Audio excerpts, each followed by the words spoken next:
is a symbol of narcotic addiction, is poisoning the blood of our country. And this is a result? A result? Yes. But it occurs when the addict is deprived of his narcotic. He is experiencing withdrawal symptoms. And if he can get his narcotic? He lives from fix to fix. And if he is lucky, he dies early. Maybe from an overdose. Maybe from an infected needle. He lives from fix to fix. The addict must have his drug, and to get it he must have money, and that much money comes hard.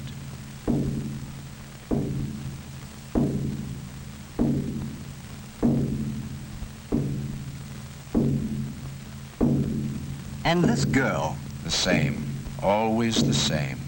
Vice feeds on vice. And in the end, life has been a tortuous search from day to day. But can't we help him? We try, but he's long past the point of no return. Then we will stop narcotics from entering the country. We will arrest the peddlers.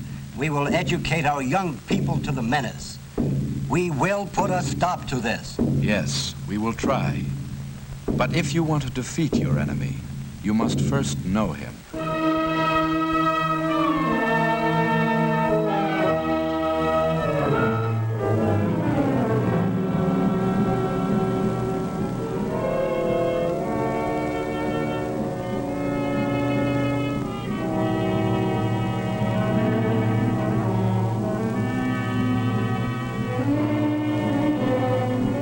This is a shooting gallery, a room where addicts come to inject their narcotic and must wait their turn to use the needle.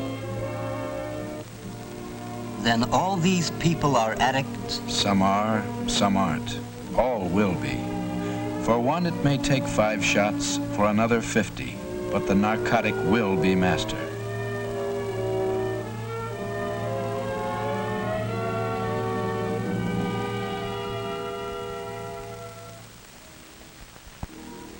What are these narcotics? Let's take it from the scientific viewpoint. There are 3 general classifications of narcotics as defined by law: the opiates, the synthetic drugs, and the cocaine-marijuana group. The opiates, grown and processed almost exclusively in foreign countries, include opium and its 2 derivatives, morphine and heroin.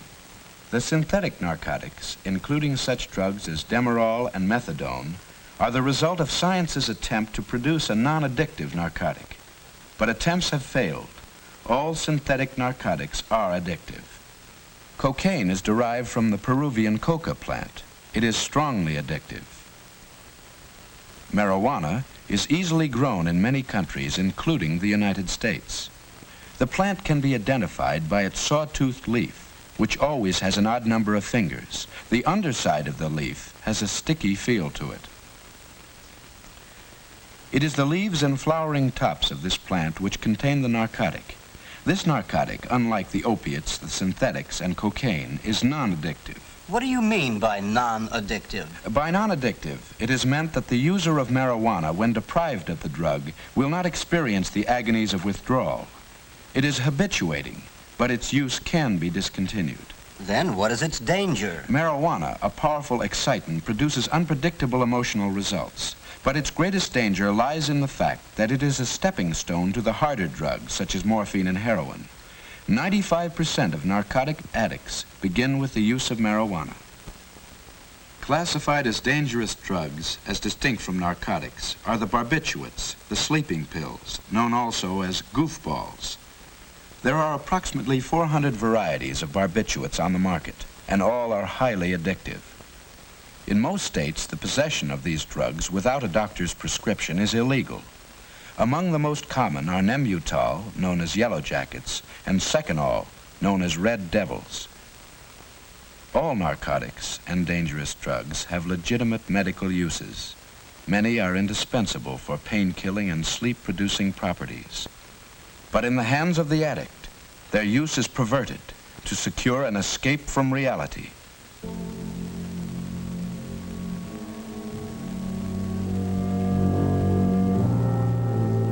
How about this man? What narcotic is he addicted to? All the people in this room are heroin users. Heroin is the strongest, most devastating opiate that exists. Its possession is absolutely prohibited in the United States. A hype will bring his narcotic to a shooting gallery, where he will make use of certain apparatus for his injection. This apparatus usually includes an eyedropper, a hypodermic needle, and a spoon with a bit of cotton at the bottom, and is known as an outfit.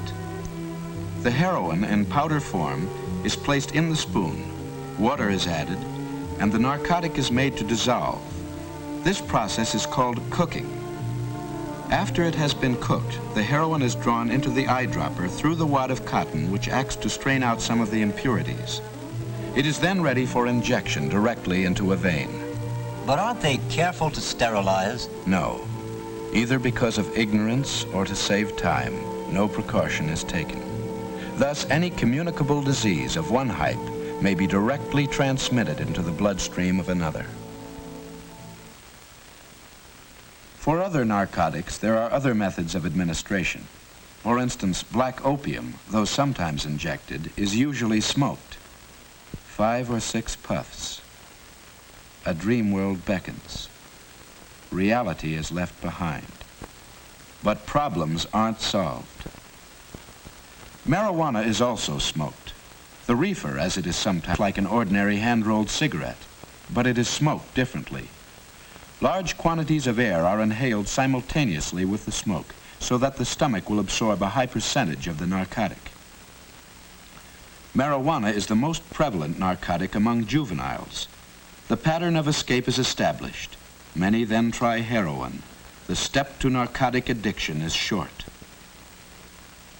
The barbiturates are usually taken orally. This group is classified as the dangerous drugs and is so named as a reminder to the user that they are addictive.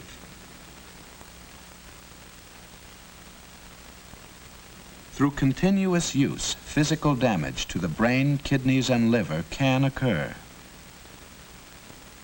But there is no drug as degrading and enslaving as heroin.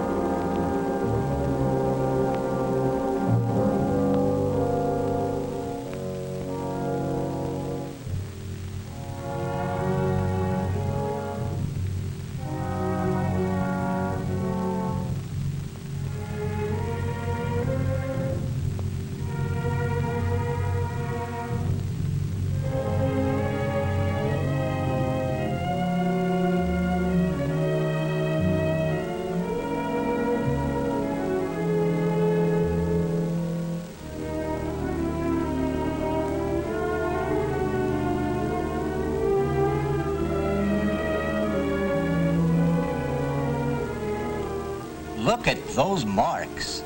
Yes, these scars on arms and legs are one of the few clues of heroin addiction. A hype will shoot into a vein until it collapses, and then move on to the next. How do they get the stuff in the first place? Most narcotics are smuggled into the country, on ships or across borders. Customs men are constantly on the lookout, but it can't all be intercepted. A great deal gets through.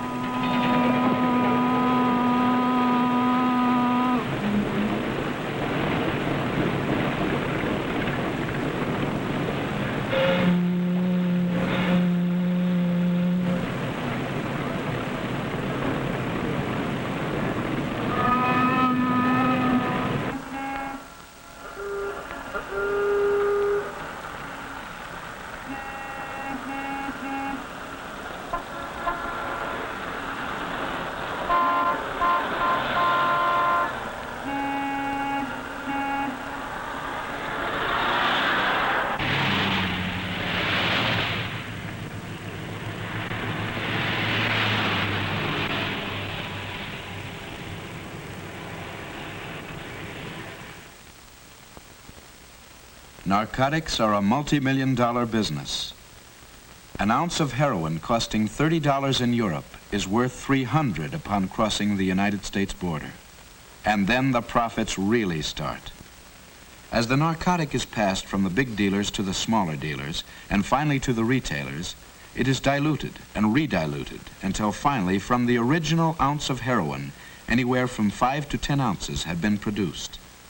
This dilution process is termed cutting and is usually done with milk sugar.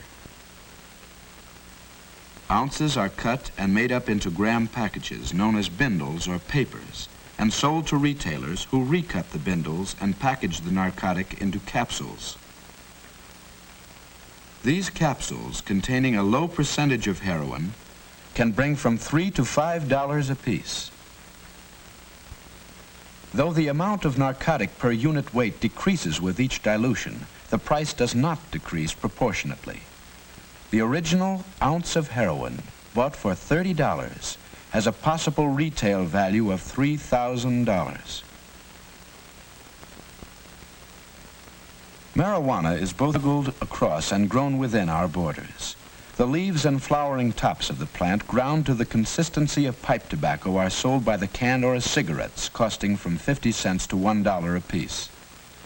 The cigarettes are rolled in a double wrapping of brown paper, though the more fragile white paper is sometimes used for the purpose of camouflage.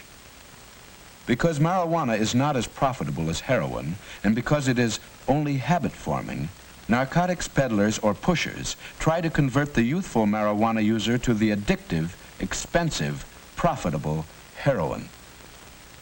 Who are your addicts? People of all races and professions, the privileged and the underprivileged. How do they start? They usually start out young, maybe on a dare, maybe to follow the crowd. Many begin with marijuana and the pattern of escape is established. They then graduate to the harder drugs, the addictive drugs for bigger kicks, and soon they are hooked. $5, $10, $20 a day. How do they get the money? Narcotics breed a desperate race of men.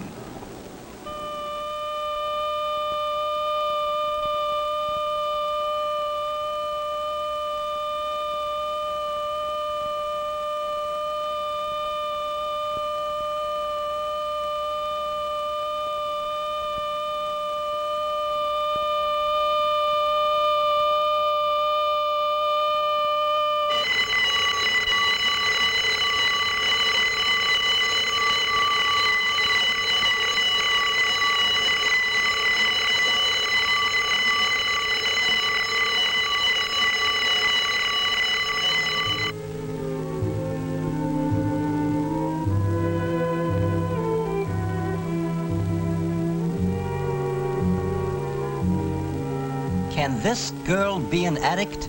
This is her third shot, but possibly her last chance to escape addiction. Then what? Need for drugs becomes need for money. No method is too degrading.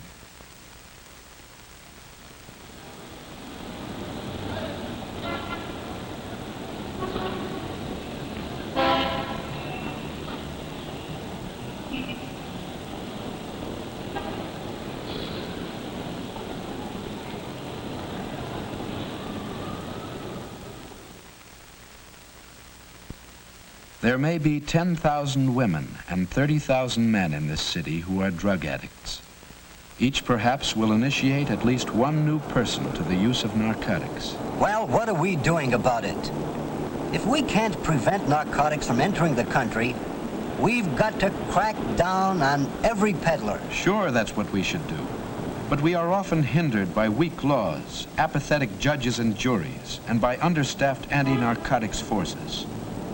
Each case requires time, money, and men.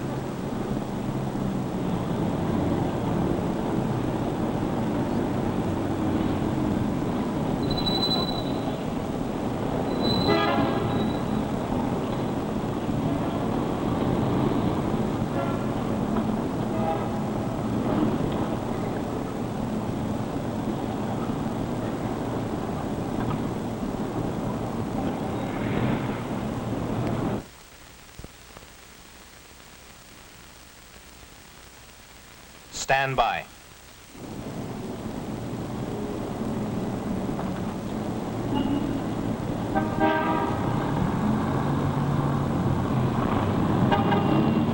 Okay, let's go.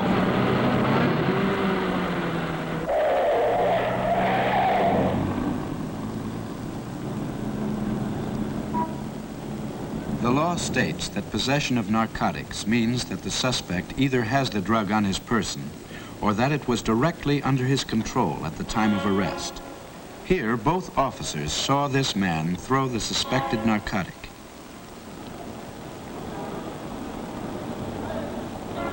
Suspects are searched on the spot, and all evidence gathered is placed in envelopes in the presence of the arrested man, and data relating to its seizure is recorded on the outside.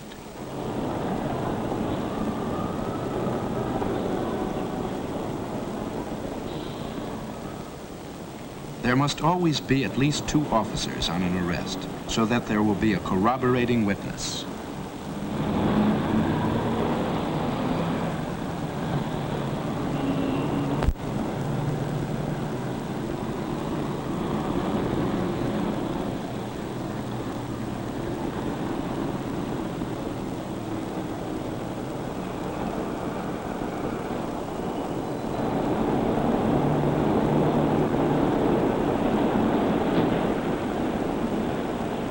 These officers, however, cannot testify in court that the suspected substance is a narcotic.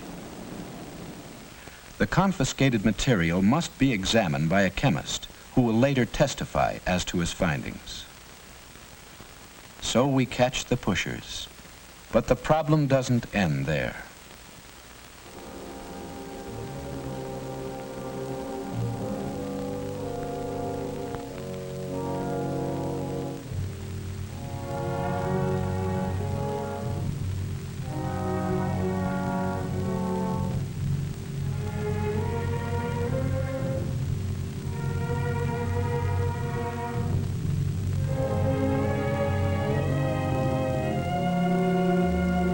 There is still the addict, who without a will of his own has a continual craving for narcotics. While under the influence of his drug, he acts almost human. Without it, he becomes a desperate, tortured animal.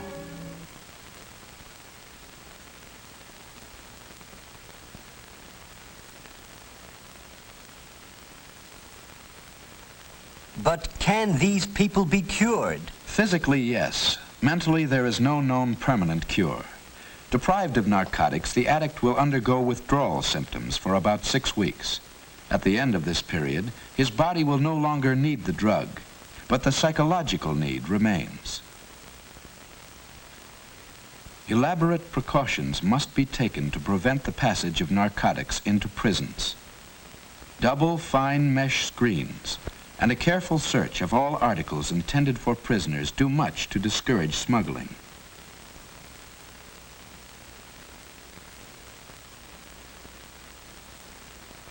Clothing intended for narcotics prisoners is soaked in water to dissolve any narcotic the articles might be saturated with.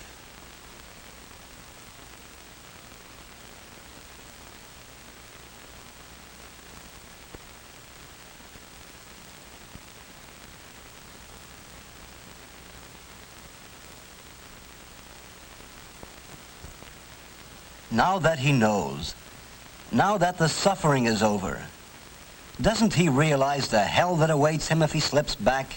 Yes, he realizes it, and he'll fight. But the addict is not fit for such a fight. Narcotics have weakened his character, deteriorated his will. He may stay off a day, a month, a year, or more. But 99 out of 100 slip back. Back to 1 capsule a day, 2 capsules, 4 capsules. Back to $5 a day, $10, $20. Back to prostitution, armed robbery, jail. Back to the desperate race of men.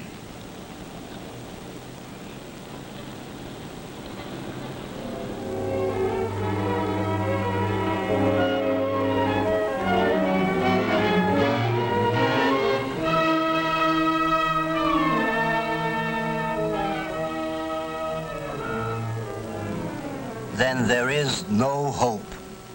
The hope lies in prevention. Our laws must be strengthened and our enforcement agencies enlarged. And most important of all, be warned of the compelling habit-forming danger of marijuana and the deadly addictiveness of the opiates. The people must be made aware. It is a social as well as a police problem.